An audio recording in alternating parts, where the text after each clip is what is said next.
What happens when the courthouse clerk who loves talking down to people finally picks the wrong woman, only to learn she's insulting the judge? The first thing you hear in a courthouse early in the morning isn't what most people expect. It's not shouting, not doors slamming, not lawyers arguing over paperwork. It's the footsteps, slow, steady, the kind that echo off tile floors in a way that makes everyone instantly aware of who just walked in. That morning in Toledo, Ohio, those footsteps belonged to Danielle Porter, though nobody around her had any reason to think she was anything more than another face passing through metal detectors. She walked in with a folder tucked under her arm, a coffee sleeve pinched between her fingers, and a look on her face that said she was already thinking 3 steps ahead. Not in a dramatic way, just in the quiet, practical way people move when they know they have a full day waiting for them. But the moment she stepped past security, she felt people glance her way. You know that stare that doesn't last long but says just a little too much? That silent measuring up people do when they think they can guess your story before you ever open your mouth? Danielle felt that. She didn't react. She never did. She simply adjusted her blazer and kept walking toward the clerk's desk. The courthouse had that early morning smell: coffee, floor cleaner, old paper, and the hall buzzed lightly as attorneys shuffled around, flipping through files, preparing to argue cases that would shape the rest of someone's year or life. Danielle's phone buzzed in her pocket. She checked the message. Another reminder from Judge Levine's office confirming the schedule for the day. She'd be stepping in for him while he attended a judicial conference. It wasn't her first time subbing, but it still felt surreal. All those years of studying, grinding, being doubted, proving herself again and again. And now she was the person everyone stood for when she entered the room. She took a breath, steady and focused. Then she noticed the line at the clerk's counter, stretching almost to the hallway. People looked tired, frustrated, restless. A man in a work uniform muttered under his breath while clutching a citation. A young woman in a hoodie kept wringing her hands.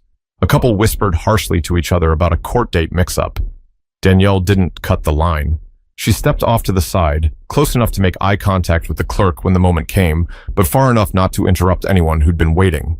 She offered a polite smile. The clerk, an older woman with silver-streaked hair pulled into a tight twist, never returned it. Instead, she glanced up with a face that carried sharp lines, not just from age, but from years of judging people before they even spoke. Her nameplate read, Marilyn Keaton, Senior Court Clerk. Danielle cleared her throat softly. Ms. Keaton, good morning, I just need... Marilyn lifted one eyebrow in a slow arc, the way someone does when they've already decided you're an inconvenience. You need what? She asked, stretching the word as if it were heavy. Danielle kept her voice polite, steady. I need to access the chamber's hallway. I'm filling in for Judge Levine today. Marilyn let out a small, dry laugh. Not loud, but loud enough for the people next to the counter to look. A couple of them exchanged glances. One smirked. You're filling in for the judge? Marilyn repeated. Right, sure you are. Danielle waited. She didn't argue. She didn't defend herself. She just watched Marilyn check her over from head to toe, as if she were inspecting someone sneaking into a restricted area instead of someone preparing to run an entire courtroom. Marilyn tapped her fingernails on the counter. Well, we don't just let anyone stroll wherever they want. People try things in here all the time. You're going to need to wait in line like everyone else. Danielle opened her mouth to respond, but Marilyn leaned forward slightly. And if you're lost, she added, the public defender's office is downstairs. Danielle's fingers tightened around her coffee cup, not enough to show anger, just enough to steady herself. She inhaled slowly. There was no point in responding yet, not until she figured out what this woman was trying to turn this morning into, but she could already sense it wasn't going to stay small. But she had no idea just how quickly that spark was about to turn into something the entire courthouse would witness. Danielle Porter wasn't someone who walked around expecting special treatment. If anything, she worked twice as hard not to. Growing up on the east side of Toledo, she learned early that people loved making assumptions about you before ever hearing your name. Her mother used to say, make your own doors, because some folks will pretend not to see you standing right in front of theirs. So Danielle made doors, all the way through law school at the University of Michigan, all the way through the long nights as a public defender when her student loans felt like another full-time job, all the way through private practice, where she built a reputation for being the kind of attorney who could walk into a room and steady everyone around her without raising her voice. But even with all she'd accomplished, she still had mornings like this, where someone behind a counter saw nothing but a stereotype wearing a blazer. She wished she could say she didn't care, but she did. Not because she needed praise or recognition, but because she knew how many people walked into courthouses every day already feeling small, feeling judged, feeling like the system wasn't built for them. She had promised herself she would never become another person, making those mornings harder. As she waited beside the line, she checked the time. If she didn't get into chambers soon, she'd be walking into her courtroom late, and nothing undermined authority quicker than lateness. Judge Levine trusted her. She wasn't about to give him a reason to rethink that. A young man in line looked at her nervously, as if he wanted to say something. He finally did. "Hey, you okay?" he asked. Danielle gave a small smile. "I'm all right. Just trying to check in." The man nodded toward Marilyn. "She's been rough on folks all morning. Told that couple over there they filled out the wrong form, then laughed when they walked away. People have been whispering about her for years, but nobody says anything." Danielle kept her voice soft. "Everybody has mornings they wish they could redo." "Yeah," he said, "but she has them every day." Danielle almost laughed, but she stopped herself. She didn't want to feed the bitterness floating around the line. She just wanted to get where she needed to go. Still, she watched Marilyn for a moment. The woman snapped at an elderly man trying to ask a simple question. She spoke sharply to a teenager who couldn't find a case number on a notice, and with each interaction, she made a point of glancing back at Danielle, almost daring her to approach again. Danielle didn't move. She'd learned the power of timing. Some moments called for stepping forward, some called for waiting. Her phone buzzed again. This time it was a message from the bailiff, Thomas Avery. "Everything's set for 9 o'clock. Let me know when you're inside." Danielle exhaled. "Working on it," she typed back. She looked toward the sealed hallway leading to chambers. She'd walked that hallway only twice before, both times as a guest of Judge Levine, never as the person leading the day. But she had earned her spot. Every long night, every closed door, every whispered doubt from colleagues who thought they knew her limits, those were the things that brought her here. Yet here she was, standing in a courthouse she served, treated as if she didn't belong in the building at all. She shifted her folder under her arm and tried again. "Ms. Keaton," she said gently, "I don't want to interrupt, but I do need access to chambers for the morning docket." Marilyn didn't even look up. "Then you can wait like everyone else. I'm not making exceptions. You're not special." Danielle blinked slowly, not because the words hurt, but because of how openly the woman enjoyed saying them. She took another breath, but she didn't know that within minutes, this quiet standoff would turn into something far more public and far more humiliating for the clerk who thought she held all the power. Danielle finally stepped a little closer to the counter when a gap opened in the line. She still wasn't cutting. She just wanted to be within speaking distance when Marilyn had a break. But even that small move made Marilyn's eyes narrow, like she'd been waiting for an excuse. Marilyn planted a hand on her hip. "Ma'am, I said the line starts back there," she called out, loud enough to draw attention from nearly everyone waiting. Danielle kept her voice calm. "I'm not trying to cut. I just need to—" "I don't care what you need," Marilyn snapped. "Get back in line or go downstairs." A murmur ran through the room. Some people stepped aside to watch. A man near the front shifted, clearly uncomfortable.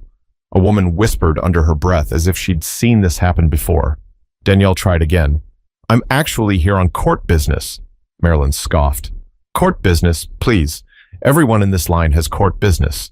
That doesn't give you a free pass." A few chuckles broke out in the back, the kind of laughs people make when they feel awkward but find the tension entertaining. Danielle straightened her blazer. "Ma'am, I promise I'm not trying to skip anyone.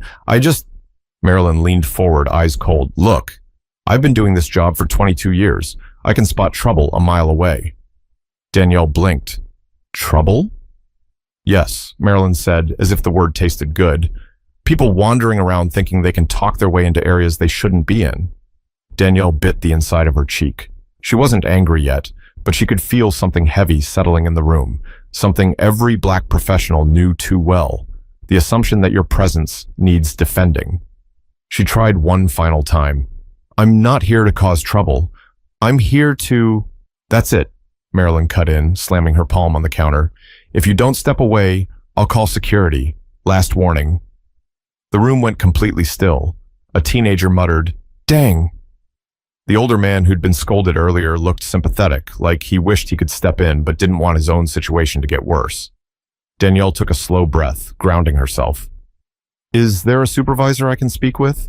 Marilyn laughed, a sharp, dismissive sound. You're looking at her. Now move out of the way before I really make this official.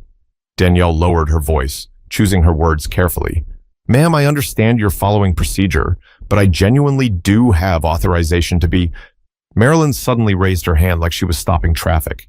Enough! I said what I said, and if you keep talking, I will call security. I don't know why you think you can just walk wherever you like. She gestured broadly toward Danielle's outfit. Business clothes don't make you important. I see people dress up for court every day. Doesn't change who they are. Danielle felt heat behind her eyes, not tears, but frustration that she tried to swallow with professionalism.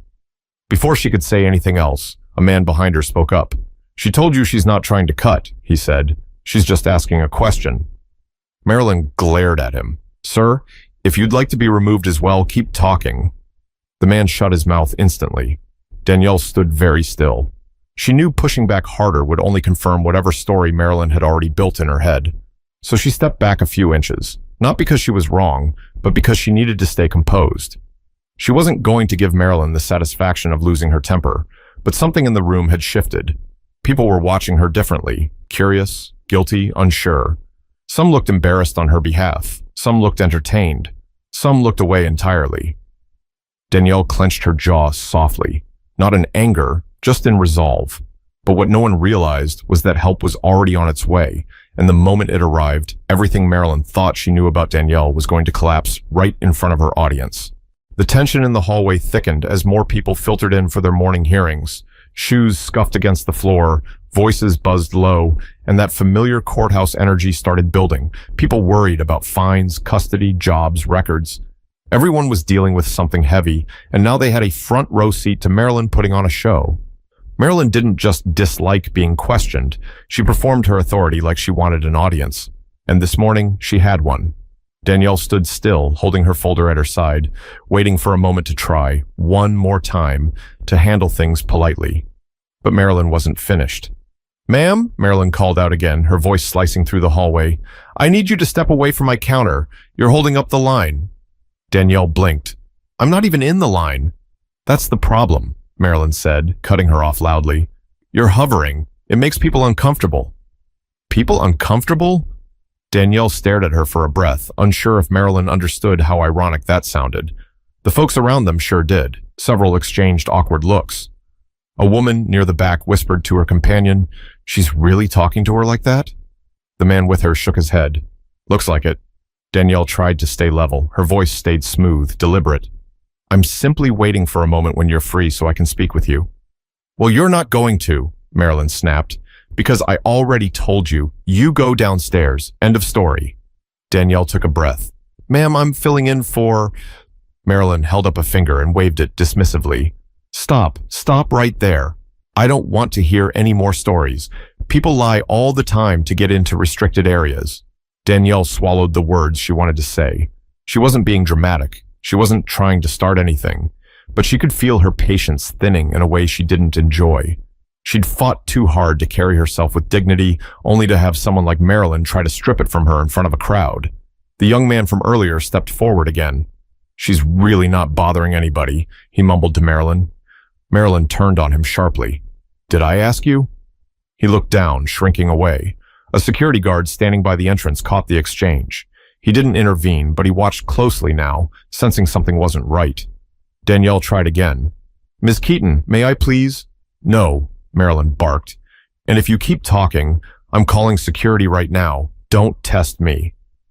Danielle felt her pulse pick up, not from fear, but from the absolute absurdity of the moment. She wasn't raising her voice. She wasn't being rude. She wasn't even asking for anything unusual. All she wanted was access to the hallway where she was supposed to work. But Marilyn wanted control, and she wanted to make an example. Ma'am, Marilyn continued, the defendants check in downstairs. That's where you belong. A gasp slipped from the older man in line. Danielle's eyes lifted slowly, settling on Marilyn. So that's what this is? She asked quietly. What is? Marilyn shot back. You've decided what category I fall under. Marilyn crossed her arms. I don't need to explain myself to you. Danielle nodded once, the slightest motion. Understood. That was the moment, right there. Even the people who'd been trying not to stare couldn't pretend anymore. There's something about watching someone stay calm while another person keeps pushing that makes the whole room feel the tension differently. The security guard took a step closer, unsure whether he needed to step in or just be ready. Marilyn shook her head with a smirk. Honestly, I don't know why you're still standing here. You've been told the same thing 3 times. Go downstairs, or I'll have security escort you myself. Danielle's grip tightened on her folder. She didn't step forward. She didn't back away. She simply waited. Because she knew something Marilyn didn't. She wasn't the one about to be embarrassed, but neither of them realized that the hallway outside Chambers was about to open, and the person walking toward them would shift everything in the blink of an eye. Just as Marilyn opened her mouth to deliver another one of her sharp remarks, a door at the far end of the hallway clicked open. The sound cut cleanly through the tension. Everyone, Danielle, the waiting crowd, even the security guard, turned toward it. Out stepped bailiff Thomas Avery, dressed in full uniform, radio clipped to his shoulder, files tucked under his arm. He was tall, steady, and had the kind of presence that made people straighten their posture without even thinking about it. Officers who knew their job inside and out didn't need to command a room with volume. Thomas was exactly that type. He scanned the hallway, eyes moving quickly over the crowd, before finally landing on Danielle. His entire face shifted. There you are, he said, heading straight toward her. I was starting to wonder if you'd gotten stuck. A few people blinked. One woman whispered, he knows her? Danielle gave a small, polite smile. Trying to get through, ran into a bit of a delay. Thomas looked from her to the counter. What kind of delay? Before Danielle could speak, Marilyn cut in sharply. She's causing a disruption, Marilyn said, pressing her palms against the counter as if bracing herself. I already told her to go downstairs. She won't listen.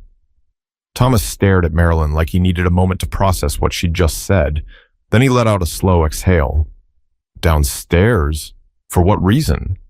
For check-in, Marilyn said confidently, as if daring him to challenge her. Where she belongs. The young man in line muttered something under his breath, shaking his head. Thomas turned back to Danielle, his tone shifting immediately into something respectful. Judge Porter, I apologize for the inconvenience. Chambers is prepped, and the docket is waiting whenever you're ready. Silence. Then a ripple moved through the hallway, not of whispers, but of shock hitting people at different times. Judge Porter, Judge Porter. The woman standing in front of Marilyn wasn't a defendant. She wasn't lost. She wasn't someone trying to sneak into a restricted area. She was the judge assigned to run the courtroom that morning. Marilyn's expression cracked. For a split second, her confusion slipped through her mask. Judge Porter? She repeated as if the words didn't fit in her mouth. Thomas gave her a tight nod. Yes, Judge Porter, filling in for Judge Levine today. Marilyn's hand drifted toward her nameplate, like she needed something to hold on to. Danielle didn't gloat. She didn't smirk. She didn't throw back any of the insults she'd patiently absorbed. She simply stood there, calm as ever, watching Marilyn's world tilt. Marilyn stammered. She didn't say she was a judge. Danielle answered quietly. I tried. The room felt like it had stopped breathing. Even the security guard who'd been stepping forward paused mid-stride, blinking hard. Thomas gestured gently toward the hallway. Judge Porter, Chambers is ready when you are.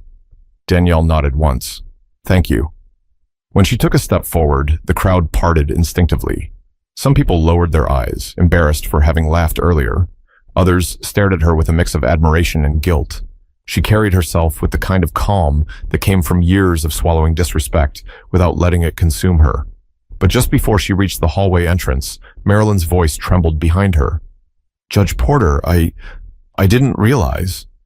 Danielle paused, turning slightly, not enough to face her fully, but enough to acknowledge her.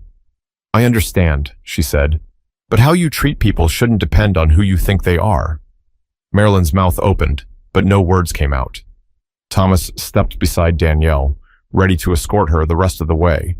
The hallway door swung open in front of them. But the consequences of this encounter were only beginning to surface, and once Judge Porter took the bench, Marilyn would learn just how public accountability could become. The hallway leading to chambers was quieter than the lobby, almost eerily so compared to the tension she'd just walked through.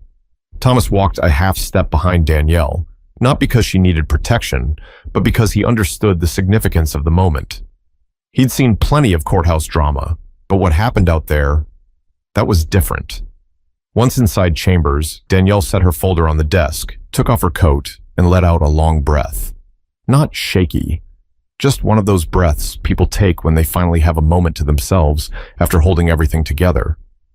Thomas waited respectfully by the door. "You all right?" he asked. Danielle smoothed her sleeves. "I'm fine." "Really?" She finally looked up at him. "I've had worse mornings." Thomas nodded, though his expression said he didn't like it. "Still shouldn't happen. Not in this building." Danielle didn't respond to that. She picked up the docket, flipping through case summaries, familiarizing herself with the names and charges she'd be addressing in the next few hours. She could feel the weight of the day settling on her shoulders, not in a burdensome way, but in the way a judge must feel when they know real people's futures sit in the balance. A soft knock at the door made Thomas glance back. 2 minutes, another clerk announced, avoiding eye contact as she hurried off. Word had clearly spread. Danielle straightened her blazer again. "Let's begin." Thomas opened the side door leading directly into the courtroom. The moment Danielle stepped through, the atmosphere shifted. People quieted instantly. Attorneys stood. Defendants looked up. Even those who didn't know her felt the difference the second she entered. She crossed to the bench with calm, measured steps and took her seat. "Good morning," she said, her voice carrying clearly across the room. "You may be seated." The shuffle of movement settled quickly. Courtrooms had a strange kind of energy, equal parts tension and hope. People sat there wondering if today would bring relief or make their lives harder. Danielle never forgot that feeling. She scanned the room and recognized a few faces from the hallway. They looked at her now with wide eyes, some apologetic, some mesmerized that a woman who'd been talked down to so harshly was now the person with the gavel. And then she noticed her, Marilyn. She stood stiffly off to the side near the clerk's desk, her cheeks pale, her fingers trembling just slightly as she fumbled with paperwork. She didn't say a word, didn't look up, didn't breathe too loudly. She was trying to shrink, to become invisible, but the irony was painful. There was nowhere in that room she could hide. Danielle kept her voice steady. "Let's call the first case." But before Marilyn could speak, another clerk hurried over and read the name instead. Marilyn stepped back, flustered, watching her roll get pulled right out of her hands. The courtroom flowed through its first few cases. Danielle was firm, but fair, thoughtful, but efficient. It was obvious to anyone paying attention that she was exactly where she belonged. At one point, the young man from the hallway entered with his attorney. He caught sight of Danielle behind the bench and blinked hard as if this morning's events were replaying in his head. She nodded at him once before turning her attention back to the case file. Then it happened. A moment she hadn't planned for. The prosecutor asked for a particular form from the clerk's desk. The assistant clerk whispered something to Marilyn, who didn't respond. She simply kept staring at the desk, as if the papers might magically organize themselves. Danielle watched the struggle quietly before speaking. "Ms. Keaton," she said. Marilyn jolted, her eyes snapping up, trapped, cornered, exposed. "Yes, Your Honor?" "I believe the prosecutor is waiting." A few heads turned. A couple of people in the gallery shifted in their seats. It wasn't loud. It wasn't dramatic. But it was enough to make every person in that room recognize what was unfolding. Marilyn scrambled through the stack, nearly dropping the forms in the process. Her hands shook so badly, she had to press them lightly against the desk to steady herself. Danielle didn't smile. She didn't enjoy watching her unravel, but she wasn't going to pretend nothing had happened either. "Take your time," Danielle said, not unkindly. "Accuracy matters." The room stayed frozen in an uncomfortable silence. And when the moment passed, court resumed. But everyone felt the shift, including Marilyn, who finally understood just how deeply she'd misjudged the woman now overseeing her entire workday. But the real reckoning wasn't happening in front of the public. It was brewing beneath the surface, waiting for a moment when the courtroom emptied and the doors finally closed. By the time the morning docket wrapped up, the tension in the room had thinned, but it hadn't disappeared. People filed out quietly, whispering to one another, replaying what they'd witnessed. A few lingered deliberately, the way people do when they know something important is about to happen. The second the last case was adjourned, Danielle set her pen down and looked toward the clerk's desk. Marilyn was gathering papers with stiff, jerky motions, her eyes locked on a single spot in front of her. She didn't look up. Not once. Thomas waited by the bench, reading the room with the same calm intuition he always carried. He didn't say a word. He didn't have to. Danielle stood, smoothing out the front of her blazer. "Let's take a brief recess," she said. Thomas opened the side door, and Danielle stepped into chambers. The door shut quietly behind her, leaving Marilyn alone in the echoing room. But silence has a way of forcing people to face the things they'd rather ignore. A few minutes passed before Thomas poked his head back out. "Miss Keaton," he said, his tone neutral, "the judge would like to speak with you." Marilyn hesitated. Her hand hovered above the stack of papers before she finally set them down. She swallowed hard and followed him, her steps slow and uneven. Inside chambers, Danielle stood near the window, looking out at the parking lot below. She didn't turn around until the door clicked shut. "Please, have a seat." Marilyn sat, spine stiff, hands in her lap. She looked smaller than she had an hour ago, like all the power she'd wielded at the counter had evaporated in seconds. Danielle walked over calmly, stopping a few feet away. "I'm not here to embarrass you," she began, "but we need to talk about what happened this morning." Marilyn's lips parted, but no sound came out. "You refused to let me into chambers," Danielle continued. "You raised your voice. You threatened to involve security. And when I tried to explain why I was here, you dismissed me." Marilyn stared at the floor. I didn't know who you were." Danielle held her gaze steady. "That's the issue." Marilyn's throat tightened. "I wasn't trying to be disrespectful. I was following protocol." Danielle folded her arms gently, not defensively, just firmly. "Protocol doesn't involve humiliation. It doesn't involve assuming people don't belong. And it doesn't involve treating certain individuals as if they're automatically a problem." Marilyn's eyes flashed with something, shame maybe, or realization. "I didn't mean anything by it." "I believe you didn't think you meant anything by it," Danielle replied softly. "But the impact is the same. You treated me the way you treated that elderly man, that teenager, that young couple. It wasn't just me." Marilyn blinked, startled. "You noticed that?" "I notice everything in this building," Danielle said. "And I know the difference between someone having a tough morning and someone using their position to belittle people." Silence settled again. Marilyn's voice came out tight and uneven. "People lie to me all the time. They argue. They get angry. I have to stay firm." "Firm isn't the same as cruel." The words landed gently but firmly enough to break something inside Marilyn's composure. Her eyes glistened, not in a theatrical way, but in the way someone's face looks when their defenses finally collapse. "I'm sorry," she whispered. "I really am. I guess I got used to seeing people a certain way." Danielle let out a slow breath. She wasn't angry anymore, just tired. Not at Marilyn, but at the reality that these moments kept happening. "You have one of the most important jobs in this courthouse," Danielle said. "You're the first face people see. You set the tone. Some folks walk through those doors terrified, some ashamed, some confused. You decide whether they feel seen or dismissed." Marilyn nodded, wiping her cheek quickly. "I understand." "I hope you do," Danielle replied. Her voice softened a little more. "I'm not going to file a complaint today, but this can't happen again. Not with me, not with anyone." Marilyn swallowed hard. "It won't." Danielle stepped back, giving her space. "All right, you can return to the clerk's desk." Marilyn stood, shaky but grounded in a way she hadn't been that morning. She paused at the door. "Judge Porter, thank you for speaking to me privately." Danielle nodded. "Everyone deserves the chance to do better." Marilyn left quietly, her steps slower, her posture humbled. But even as the door closed behind her, Danielle knew the final moment of the story wasn't about punishment.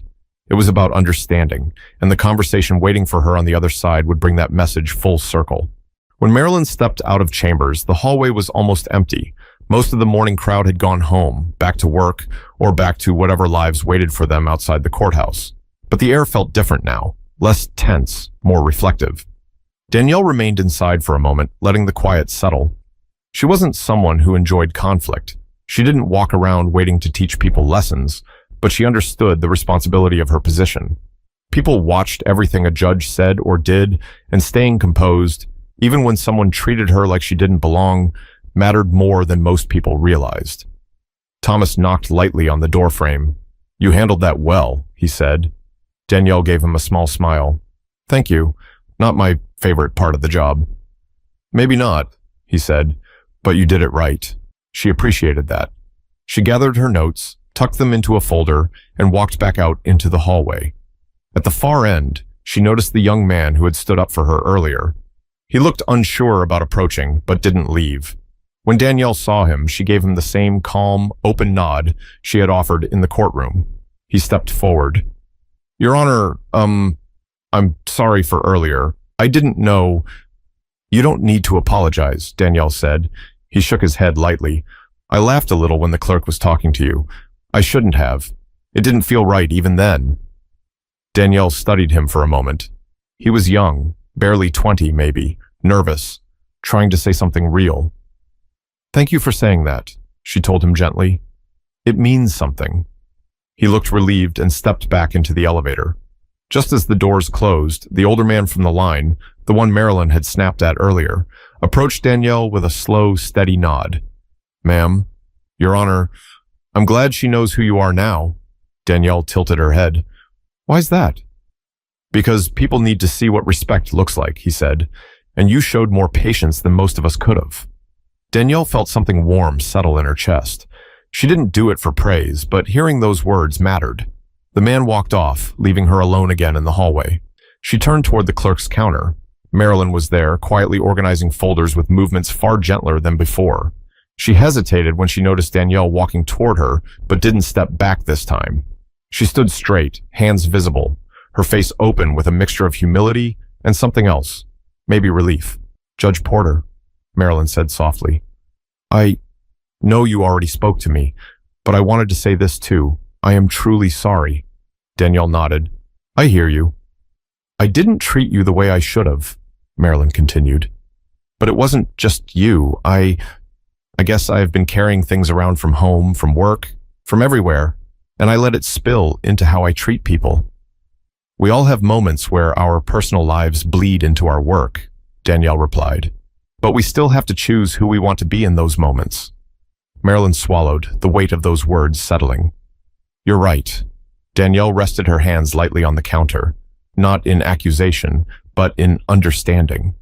The courthouse is a place where people come already stressed, already scared, some already feeling like the world is against them.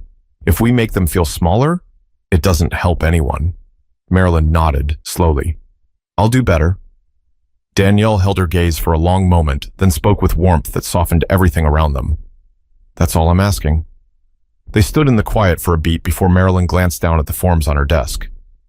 "If you have time later today, there's some paperwork for substitute judges that I can get in order. Just let me know." Danielle smiled gently. "I appreciate that." She turned to walk away, heels clicking softly against the tile, and though nothing dramatic happened, no gasps, no applause, the shift was unmistakable. A woman who had once stood ready to confront her had now chosen to listen. A clerk who once used her position as a shield had laid that shield down, and a judge who had been misjudged simply chose grace. But Danielle wasn't finished. She knew that what happened today was an example, not just for the courthouse, but for anyone watching the video of this story, which meant her final words needed to carry weight.